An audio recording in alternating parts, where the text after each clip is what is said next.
ATM கார்டே இல்லாம நம்ம வந்து அமௌண்ட் எடுத்துக்கலாங்க. இப்போ வந்து புதுசா இந்த மாரி கொண்டு வந்திருக்காங்க. நீங்க யுபிஐ ஆப்ஷன் குடுத்துட்டு, உள்ள போயிட்டு நீங்க லாங்குவேஜ் செட் பண்ணிட்டு, எவ்வளோ அமௌண்ட்டுங்கிறத நீங்க இதில வந்து கரெக்ட்டா வந்து அமௌண்ட்ட என்ட்ரி பண்ணிட்டு, நீங்க கரெக்ட்டுன்னு சொல்லி குடுத்தீங்க அப்படின்னா, இந்த மாரி ப்ளீஸ் வெயிட்ன்னு சொல்லிட்டு கொஞ்ச நேரத்தில வந்து ஒரு கியூஆர் கோடு வந்து ஜெனரேட் ஆகி வரும். இந்த கியூஆர் கோட வந்து நீங்க ஃபோன்பே, ஜிபே, பேடிஎம் உங்ககிட்ட என்ன ஆப் இருக்கோ, அந்தலோட அப்ளிகேஷன்ல போயிட்டு, நீங்க இந்த கியூஆர் கோட ஸ்கேன் பண்ணி நீங்க வந்து இதில பே பண்ணா போதும் உங்களுக்கு. இதில பே பண்ணீங்கன்னா, உங்களுக்கு ஏடிஎம்லேருந்து உங்களுக்கு வந்து கேஷ் வந்து ஜெனரேட் ஆகி வந்துரும். 2 மினிட்ஸ்ல வரைக்கும் இது கொஞ்சம் டைம் எடுக்கும்.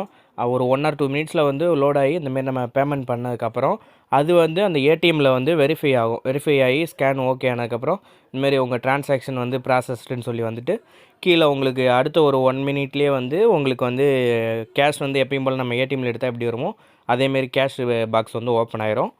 இந்த மாரி வந்து நீங்க கேஷ் வந்து ஏடிஎம்மே இல்லாம எடுத்துக்கலாம். நீங்க ஏடிஎம் கார்டு மிஸ் பண்ணிட்டேன், இல்ல ஏடிஎம் இல்லன்னு நெனைக்கிறவங்கலாம், இந்த மாரி வந்து கவலைப்படாம எல்லாரும் எடுத்துக்கோங்க. வீடியோ பிடிச்சிருந்தா லைக் பண்ணுங்க, கமெண்ட் பண்ணுங்க, சப்ஸ்கிரைப் பண்ணுங்க.